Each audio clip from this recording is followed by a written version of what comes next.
식당을 운영하시는 분들이 이제 우리 교회는 좀 많이 계시는 편입니다. 이렇게 식당을 운영하는 분들이라면 제일 바람이 뭐일까요? 손님들이 많이 오는 거겠죠. 그리고 조금 더 바란다면 그 손님들이 이렇게 줄을 서는 것 아니겠어요? 제가 이제 그 제주도 연돈 돈가스라고 하는데 그 기사를 봤어요. 백종원 씨가 추천했다고 하나 뭐 아무튼 그런 식당인데 거기를 이용을 하려면 지금은 안 그런데 예전에는 얼마 전까지만 하더라도 뭐 이렇게 새벽부터 와서 줄을 서야지만이 그 식당을 이용할 수 있다는 이야기를 들었습니다. 요즘 뭐 앱으로 다 예약을 한다고는 하지만 하루 종일 줄을 서 있어야지 먹을 수 있다는 거예요. 사실은 뭐 식당을 하면 그 정도 원하진 않겠어요. 물론 이제 식당을 오래 하신 분들은 좀 다를 수 있겠죠. 그것도 좀 귀찮아. 좀 적당히 왔으면 좋겠어. 뭐 이제 그런 분들도 계시겠죠. 여하튼 손님이 몰리고 줄까지 선다면 너무나 감사한 일이겠죠. 오늘 주보 첫 번째 단락을 한번 보십시오. 길게 늘어선 줄, 이 줄을 우리에게 하나님께서 보여주십니다. 도대체 무슨 줄이 이렇게 길게 늘어선 것인지 한번 우리가 13절을 한번 보겠습니다. 13절. 이튿날 모세가 백성을 재판하느라고 앉아 있고 백성은 아침부터 저녁까지 모세 곁에 서 있는지라. 여기서 지금 이 이튿날이라는 표현은 모세의 장인 이드로가 온 바로 그 다음 날을 의미합니다. 그 이튿날 이 모세가 백성을 재판하느라고 앉아 있고 백성들은 아침부터 저녁까지 이 모세 앞에 지금 줄을 서고 있는 모습입니다. 정말 인간적인 모습이라면 또 그렇게 본다면 모세가 부럽지 않겠어요? 그러니까 식당 주인이라는 말이죠. 와, 모세에게 이제 사람이 이렇게 몰리니까 힘이 생기겠구나. 인간이라면 사실은 경험해보고 싶은 그런 상황일 수 있다는 것이죠. 그럼 모세는 어떻게 생각했을까요? 이 상황을 말입니다. 왜 이렇게 내 앞에 모입니까? 다들 돌아가십시오. 그렇게 말했을까요? 이 모세의 두 가지 면을 엿볼 수 있는데요. 이 첫 번째 면을 한번 좀 보겠습니다. 15절을 한번 보십시오. 모세가 그의 장인에게 대답하되 백성이 하나님께 물으려고 내게로 옴이라. 지금 이 이야기를 하면서 모세의 표정을 한번 좀 상상해 보십시오. 우리 백성들이 달라졌어요. 이렇게 이야기하는 것 같지 않으세요? 예전 같으면 이스라엘 백성들이 어땠나요? 어떤 일이 생기면 하나님을 원망하고 모세를 원망하고 불평했죠. 그런데 지금 그 백성들인데 이제는 삶의 문제가 생겼을 때 또 해야 될 만한 일이 발생했을 때 그 문제를 가지고 아침부터 저녁까지 모세 앞에 서게 되었다는 말씀입니다. 그러니 모세의 입장에서 본다면 얼마나 감사한 일이에요. 이제 원망하는 대신 하나님을 찾게 되었으니 말이죠. 그럼 모세는 이 상황을 어떻게 지금 대처하고 있는지 모세의 또 다른 면을 한번 보겠습니다. 16절을 한번 보십시오. 그들이 이 일이 있으면 내게로 오나니 내가 그 양쪽을 재판하여 하나님의 율례와 법도를 알게 하나이다. 모세가 이들에게 자신이 공동체에 어떤 역할을 하고 있는지 지금 말하고 있는 겁니다. 그러니까 백성들이 이 일이 있으면 자신에게 온다고 지금 말을 하고 있는 거죠. 조금 전 15절에서는 이스라엘 백성들이 예전과 달라져서 일이 생기면 하나님의 뜻을 묻기 위해 자신을 찾아오는 그런 달라진 모습을 말했다면 이제 이 16절에서는 그런 백성들을 자신이 어떻게 대하고 있는지 지금 말하고 있는 겁니다. 재판을 받으러 나오는 양쪽을 모두 살펴보고 재판하여서 뭐를 지금 알게 한다고 하는 겁니까? 하나님의 율례와 법도, 하나님의 율례와 법도를 지금 알게 한다고 말씀합니다. 여러분 사실은 하나님의 율례와 법도 이름 많이 들어봤잖아요. 근데 이게 구체적으로 하나님의 율례와 법도가 뭡니다라고 이야기하는 분들은 아마 많지는 않을 거예요. 율례와 법도 많이 들어봤지만 정확하게 구분할 수 없는 뭐 그런 단어이겠죠. 그러니까 오늘은 이 구분을 좀 명확하게 좀 기억을 하십시오. 하나님의 율례와 법도, 이건 사실은 이스라엘의 어떤 법 체계를 잘 이해해야 합니다. 이스라엘의 법 체계는 크게 세 가지예요. 첫 번째 도덕법이 있습니다. 그리고 두 번째 종교법이 있어요. 그리고 세 번째 사회법이 있습니다. 자, 그러면 그 중에서 오늘 이야기한 이 율례는 종교법으로 이야기할 수 있어요. 율례는 뭐라고요? 종교법. 종교법은 뭐냐면 제사, 절기 이런 것들을 말하는 그런 법규를 이야기하는 겁니다. 그러니까 하나님을 어떻게 섬길 것인가에 대한 문제, 이런 것들을 주로 율례라고 볼 수가 있는 거죠. 그러면 이것은 결국 율례는 하나님과 인간 사이의 그 관계 안에서 이루어지는 문제를 다룬 것, 그런 것들을 율례라고 볼 수 있는 겁니다. 자, 그러면 법도는 사회법이에요. 즉 인간 상호 간에 지켜야 할 관계법인 것이죠. 이러한 법도를 통해서 하나님의 백성들이 세상을 어떻게 살아가야 하는지 나눌 수가 있는 겁니다.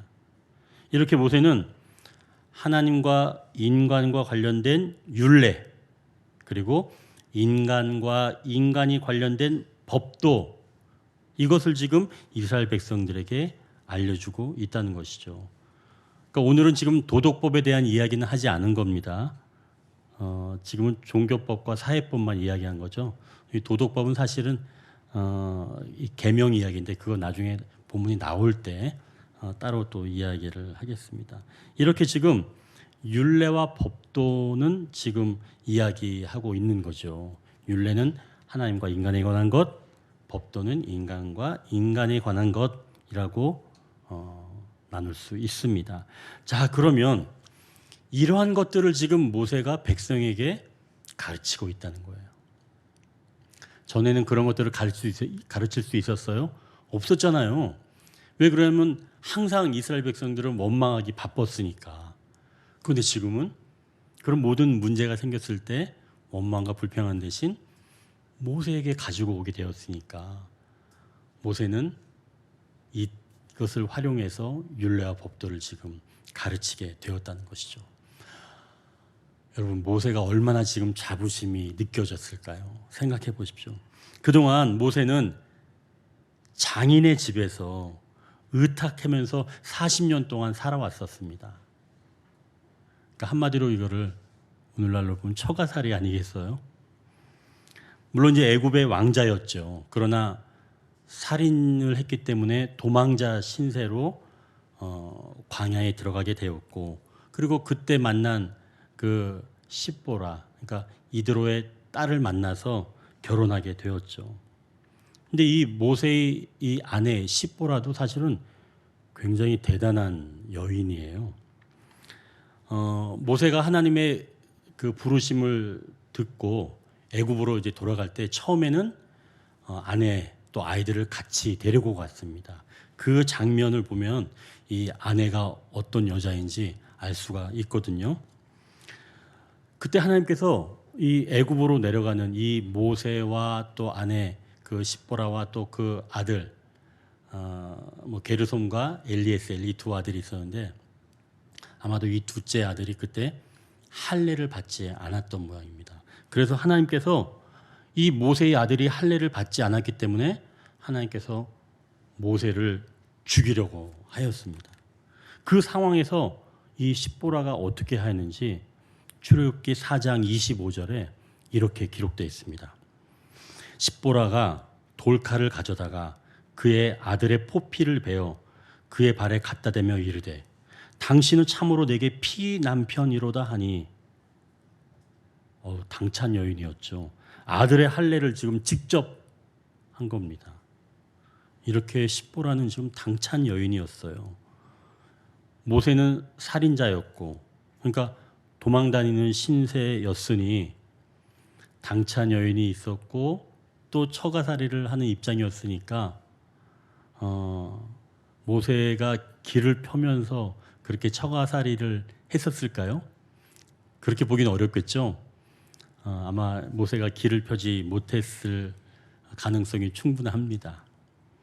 자, 근데 시간이 지금 흘러서 이 모세가 장정이 60만 명이나 되는 이런 가족들, 또 가족들까지 다 포함하면 한 200만 명 되겠죠. 이런 사람들을 지금 재판하면서 하나님의 율례와 법도를 가르치고 있는 이런 일을 하고 있으니 얼마나 나름 자부심이 생기지 않았을까요? 처가살이하던 그런 모세가 아닐 수 있다는 것이죠. 더구나 이 모세는 그동안 하나님께서 하신 일을 가장 가까운 곳에서 직접 경험했던 바로 그런 사람이었잖아요. 홍해도 건너봤죠. 또 마라의 쓴물이 단물로도 바뀌는 것을 직접 맛봤죠. 또 하늘에서 내리는 만나를 계속 먹고 있죠. 그리고 방금 전에 17장에서는 아말렉 처음 전투에서 자신의 기도로 전쟁을 이기는 경험을 하게 되었죠. 그리고 하나님을 얻은 바로 그러한 모세 아니었습니까? 그러니 당연히 지금 이 모세는 자부심이 있는 그런 상태였겠죠. 그래서 모세 앞에 길게 늘어선 그 줄, 그것은 모세의 입장에서는 굉장히 부담스럽기는 하지만 한편으로는 자부심이 생길 수 있는 바로 그러한 줄이라고 볼 수 있는 것이죠. 만약 상대방에게 이런 이야기를 들으면 그냥 부럽다고밖에 이야기할 수 없겠죠. 자, 그러면 이드로는 이 모세의 이야기를 듣고 어떻게 말했을까요? 이제 주보 두 번째 단락입니다. 모세의 장인 이드로의 조언. 자, 먼저 이제 17절을 한번 보겠습니다. 17절.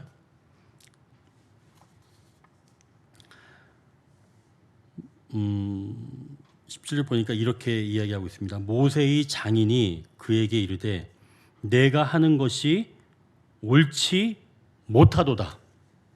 여러분, 이 구절을 지금 보면 어떠신가요? 기분이 좀 어때지는가요?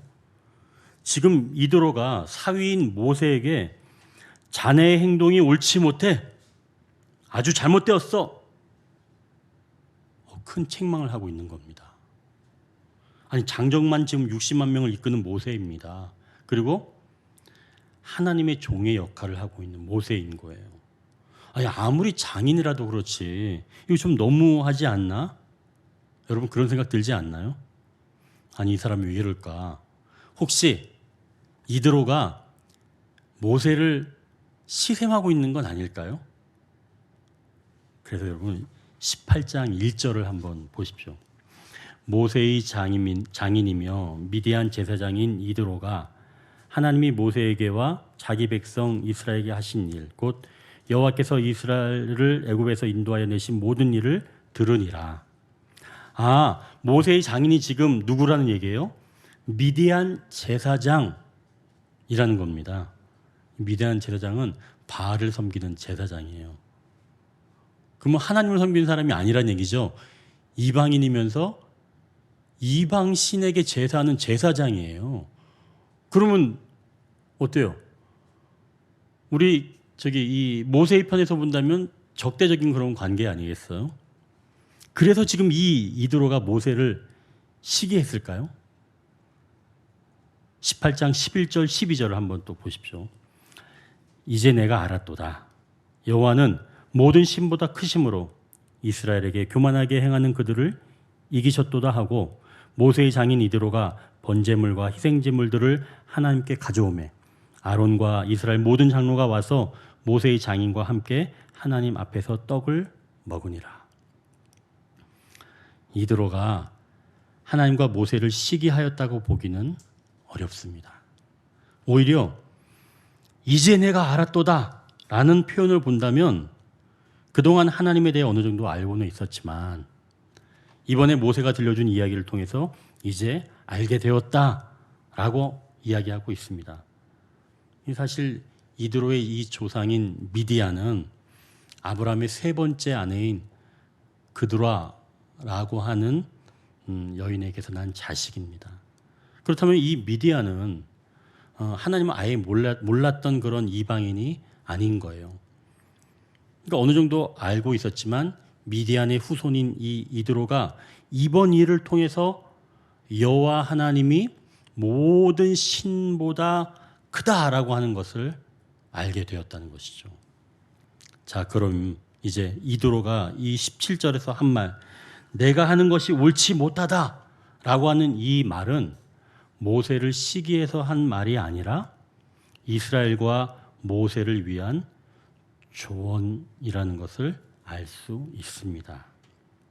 자, 그럼 이드로가 조언을 하기 이전에 이 상황을 이드로는 어떻게 보고 있는지 22절, 23절을 보십시오.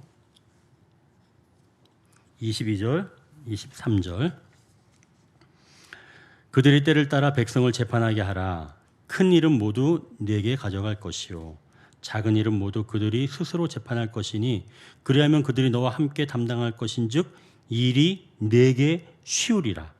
내가 만일 이 일을 하고 하나님께서도 내게 허락하시면 내가 이 일을 감당하고 이 모든 백성도 자기 곳으로 평안히 가리라.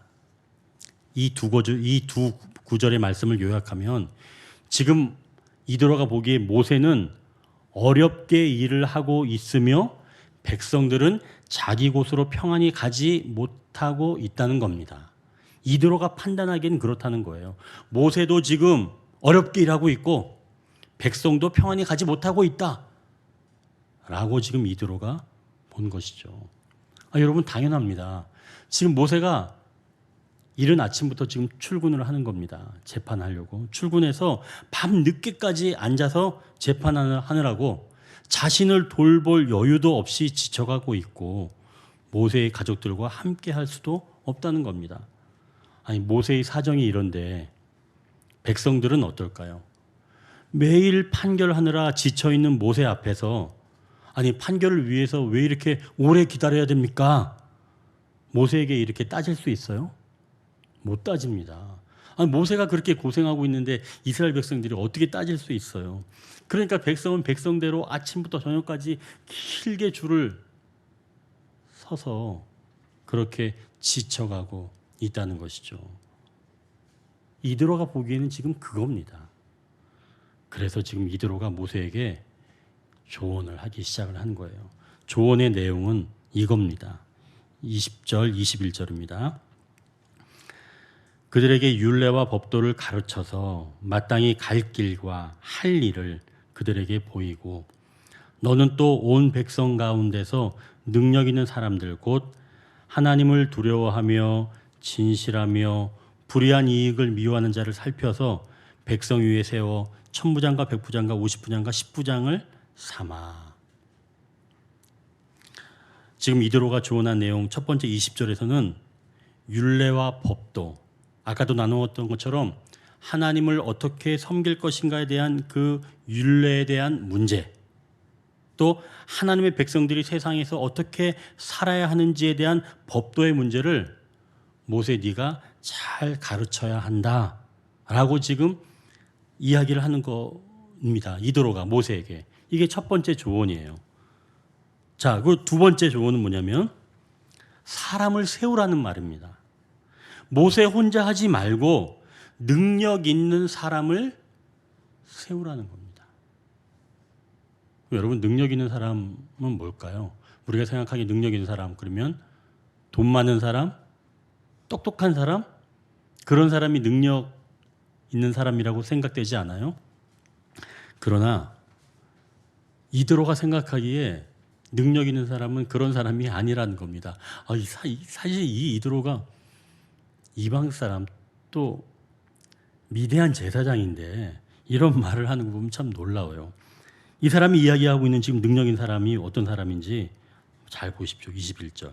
곧 하나님을 두려워하는 자. 하나님을 두려워하는 자가 지금 능력 있는 사람이라는 거예요. 그리고 진실한 자. 진실한 자가 능력 있는 자라는 겁니다. 곧 신실한 사람을 이야기하는 거겠죠. 마지막으로 불의한 이익을 미워하는 자. 재판을 하게 되면 이기는 쪽에서는 이익이 발생할 수 있으니까 당연히 불의한 이익이 발생하지 않도록 이렇게 불의한 이익을 미워하는 자, 이 자가 바로 능력 있는 자라고 지금 말하고 있는 겁니다. 그걸 미워하는 자가 곧 능력 있는 자라는 얘기예요. 그래서 종합해 보면 이드로가 모세에게 지금 조언하는 것은 크게 두 가지.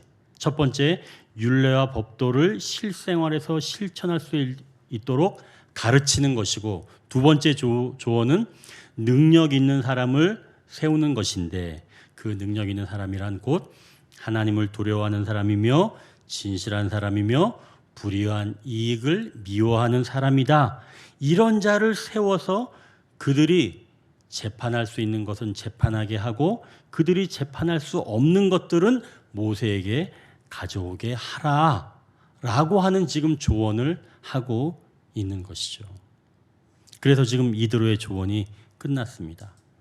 이드로의 조언이 좋은 대로 한다면 이제 어떤 일이 일어날 수 있는지 이제 22절을 한번 보십시오.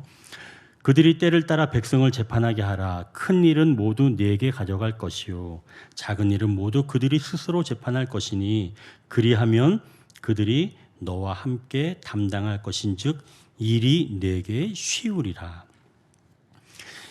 이드로가 자신의 좋은 대로 하게 되면 모세 너의 일이 쉬우리라 라고 말씀하고 있는 겁니다.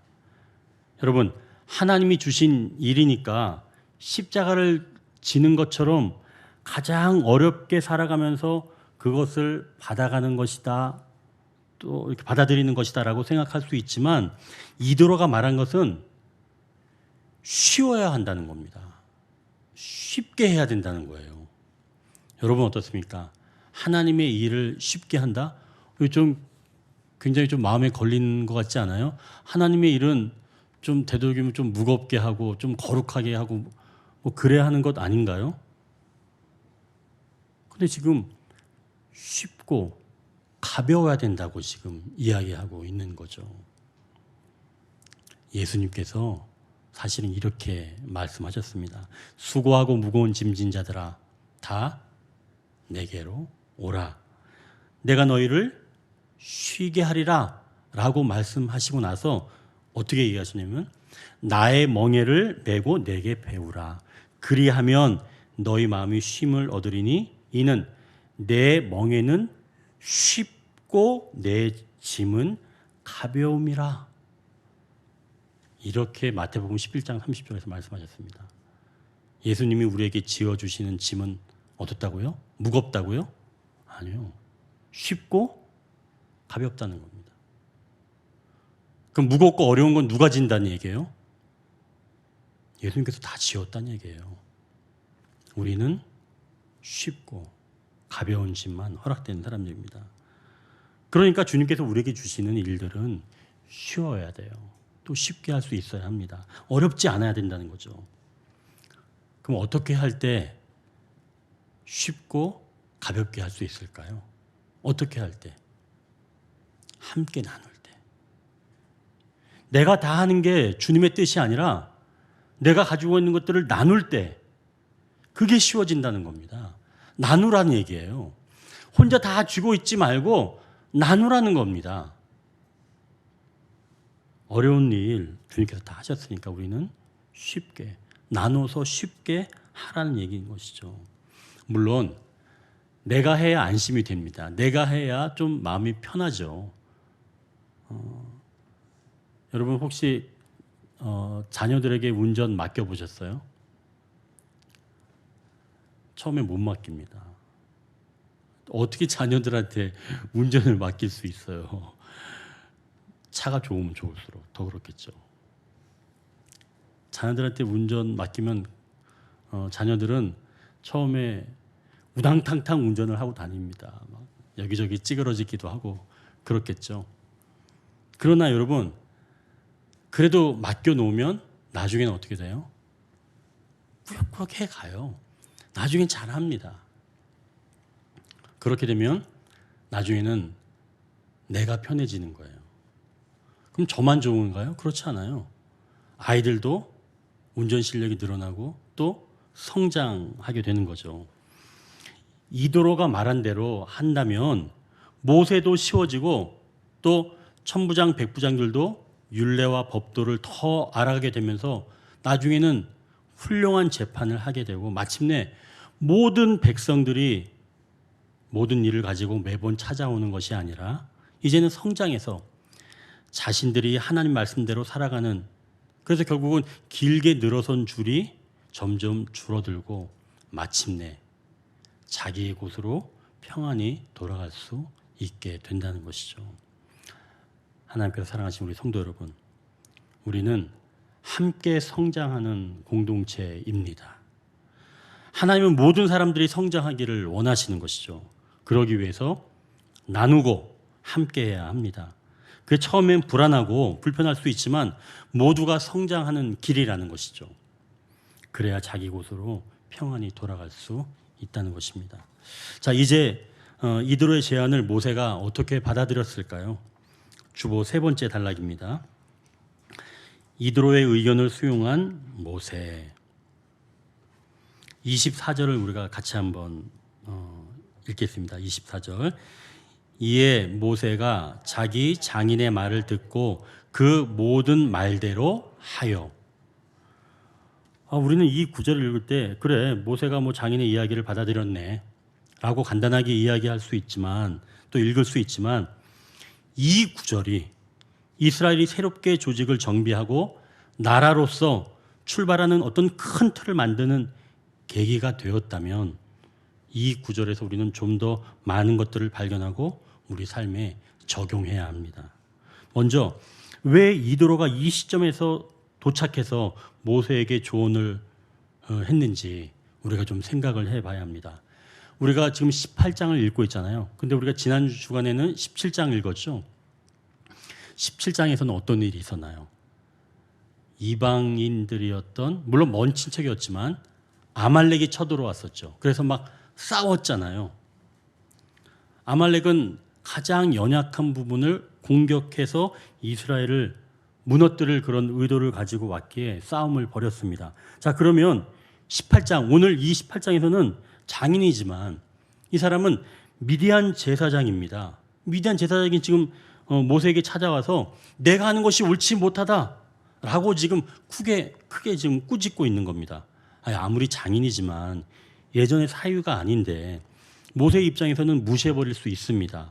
그런데 모세는 지금 이들의 이 의견을 전적으로 수용한 겁니다. 이것은 먼저 이드로가 하나님과 모세를 어떻게 생각하고 있는지 전체적인 것을 이해해야 가능합니다. 만약 이드로가 지금 이 한 말, 이 17절 이 내용만을 가지고 내가 하는 것이 옳지 못하다 라고 하는 그런 말만 계속 생각하면 모세는 이드로를 받아들일 수 없습니다. 하지만 이드로가 말한 전체적인 내용을 잘 살펴봐야 하는 거예요. 여러분 19절을 한번 보십시오. 이제 내 말을 들으라. 이거 이드로가 하는 말입니다. 이제 내 말을 들으라. 내가 네게 방침을 가르치리니 하나님이 너와 함께 계실지로다. 너는 하나님 앞에서 그 백성을 위하여 그 사건들을 하나님께 가져오며. 여러분 지금 이드로가 이 한 구절에서 하나님을 몇 번 부르고 있습니까? 하나님 몇 번 부르고 있어요? 3번이나 지금 부르고 있어요. 모든 신보다 크시다고 고백한 이드로이기 때문에 가능한 겁니다.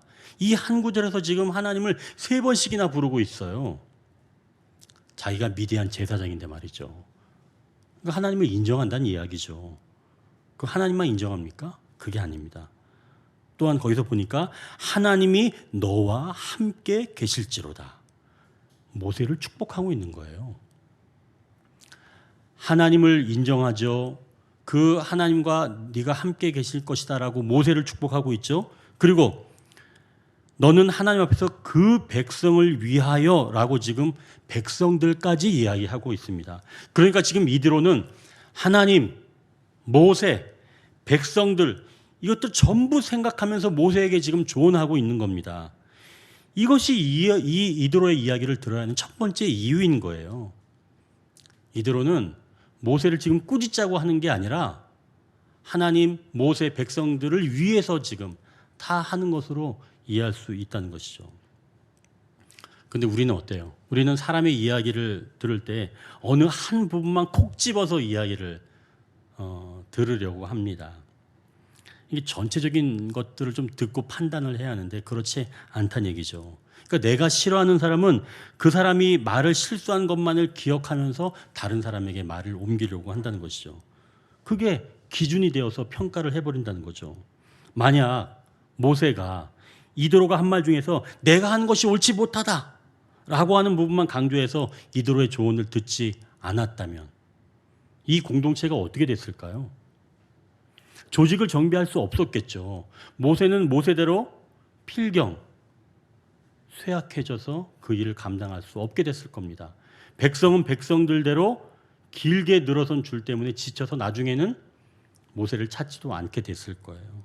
그러니까 결국은 백성들은 성장하지 못하고 모세는 쇠약해져 갔을 겁니다. 이 이드로의 조언을 받아들이지 않았다면 말이죠. 그러니까 이 지도자 한 사람의 이 판단이 공동체 전체에 얼마나 큰 영향을 미칠 수 있는지 오늘 본문을 통해서 우리는 알 수 있다는 것이죠. 그러니 우리가 누군가의 그 의견을 들을 때 그의 전체적인 이야기를 잘 듣는 것이 보다 중요하다는 겁니다. 자, 이제 모세가 이드로의 이야기를 들어야 하는 두 번째 이유는 하나님께 있습니다. 하나님께서 모세를 지도자로 이렇게 쓰시고자 하였을 때 모세가 네 감사합니다 하나님 제가 바로 적임자입니다 이렇게 얘기했어요? 아니 그렇게 얘기하지 않았어요. 거절했습니다. 저는 지금 이 일을 감당할 수가 없어요. 다른 사람을 시키십시오. 거절했습니다. 사실 또 그렇고요. 너무나 늙어버렸습니다. 모세가 일을 시작할 때 80세였어요. 80세 노고의 몸을 이끌고 무슨 일을 하겠습니까? 그리고 살인자로서 도망다니는 사람이었어요. 그런데 하나님께서는 그를 찾아오셔서 지도자로 사용하시겠다고 하셨습니다. 그리고 마침내 애굽에서 이스라엘 백성들을 이끌어내는 그런 지도자로 모세를 사용하셨죠. 자, 그러면 모세는 생각을 했습니다. 하나님께서 사용하신다면 사용하지 못할 것은 아무것도 없다. 모세는 그걸 알게 된 겁니다. 그러니까 하나님에게는 무한한 길이 열려 있다는 것이죠. 어떤 모습으로 어떻게 하나님께서 그것을 사용하실지 아무도 모른다는 겁니다. 그러니까 특별히 적대감을 가지고 다가오는 사람이 아니라면 우리에게 다가오는 모든 사람들은 어쩌면 나를 또는 내 주변 사람들을 크게 성장시킬 수 있는 하나님의 도구가 될 수 있다는 것이죠. 그러면 우리에게 다가오는 사람 함부로 대하면 돼요? 함부로 그 사람 한마디만 듣고 그 사람을 평가하면 되겠어요? 안 되죠. 하나님 보내주신 천사일 수도 있잖아요. 그죠? 우리 교회 그 간판 그 밖에서 보이면 잘 보이시죠? 언덕 위에 교회 해가지고 이렇게 간판도 있고 또 벽면에 또 이렇게 스티커도 예쁘게 잘 붙어 있잖아요. 이것을 붙여주신 그 간판 그 사업하시는 분이 계신데요. 그분이 저는 처음 만났죠. 원래부터 알던 사람이 아니라 그분이 처음 오셔서 간판을 저희가 원하는 대로 이렇게 부탁을 드렸더니 이런 디자인 해가지고 오신 거예요. 그래서 감사합니다. 그렇게 해서 간판을 붙였죠. 근데 요즘 어떤 말을 듣냐면 교인이 아닌데 우리 교인이 아닌데 다른 분들이 그 이름 희한한 교회요. 엄청 크게 잘 보여요. 그런 얘기를 하는 거예요. 멀리서도 엄청 잘 보인다는 얘기예요. 우리 언덕교회 교회가. 그리고 되게 예쁘다고 그래요. 그래서 제가 이제 그 간판하신 분이 이렇게 붙이는 작업을 할 때 제가 이제 정성스럽게 해달라는 또 의미에서 또 우리 교회에 오신다는 뭐 그런 손님의 의미에서 제가 그 간판하신 분에게 말도 좀 따뜻하게 하려고 노력을 많이 했죠. 나름대로. 그리고 있다가 간판을 달아주시고 있다가 한 2주 후에 우리 교회 이제 새롭게 오신 분 중에서 그 간판 하시는 분의 이야기를 듣고 우리 교회 새로 오신 분이 계세요. 우리 교회에 대한 좋은 소문을 듣고 확실하게 결정하게 되었다라고 말이죠. 저는 사실은 그런 의도를 가지고 제가 간판하신 분한테 잘해드린 건 아니었잖아요. 그냥 우리 교회 오신 분이니까 잘해드려야 되겠다라고 하는 곳에서 해드렸는데 그 간판하신 분이 다른 데 가셔서 우리 교회에 대해서 좋게 이야기를 하셔서 우리 교회 새로 오는데 그런 계기가 되었다는 거죠. 그러니까 우리는 우리에게 보내주신 사람 함부로 소홀히 하면 안 됩니다. 그 사람의 어떤 한 단어만 가지고 그 사람을 평가하지 말고 전체적인 이야기를 가지고 할 때 하나님께서 그를 통해서 아름답게 역사해 가실 수 있다는 것이죠. 자, 이제 모세가 이도로의 그 조언을 이제 수용을 해서 이 공동체가 어떻게 달라졌는지 이제 26절을 보십시오. 그들이 때를 따라 백성을 재판하되 어려운 일은 모세에게 가져오고 모든 작은 일은 스스로 재판하더라. 작은 일들은 알아서 판단할 수 있을 만큼 지금 성장을 했다는 얘기입니다. 실제로 얼마나 감사한 일인가요? 이 아이들도 그렇잖아요. 아이들이 이제 좀 크면은 뭐 전자레인지 사용하는 거, 뭐 가스레인지 불 켜는 거 알려주면 그때부터 부모님들이 한 끼 정도는 알아서 네가 좀 해먹어라 그렇게 이야기하고 밖에서 볼일 볼 수 있잖아요. 성장했으니까. 그리고 나중에는 부모님한테 제대로 전화도 하지 않죠. 잘 성장했으니까, 컸으니까. 그리고 그렇게 크게 되면 그 아이는 건강한 사회생활도 할 수가 있는 겁니다. 이 지금 모세와 또 이스라엘 백성들이 그만큼 성장했다는 것이죠. 작은 일들은 스스로 재판할 수 있는 그런 영적인 지식들이 커져갔다는 이야기입니다. 자, 이제 마지막으로 27절을 보십시오. 모세가 그의 장인을 보내니 그가 자기 땅으로 가니라.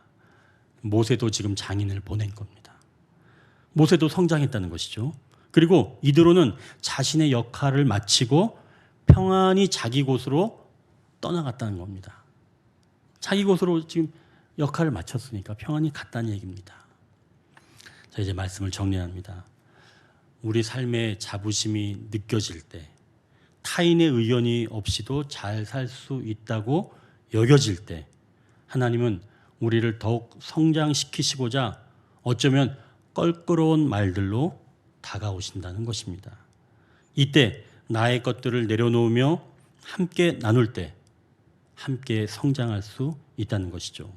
그러한 조언을 받아들이기 위해서는 전체적인 것들을 들으면서 하나님은 모든 것을 사용하신다는 것을 믿고 그 거친 말들을 수용할 때 우리는 함께 성장합니다.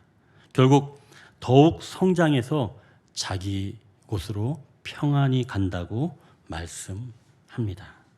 기도하겠습니다.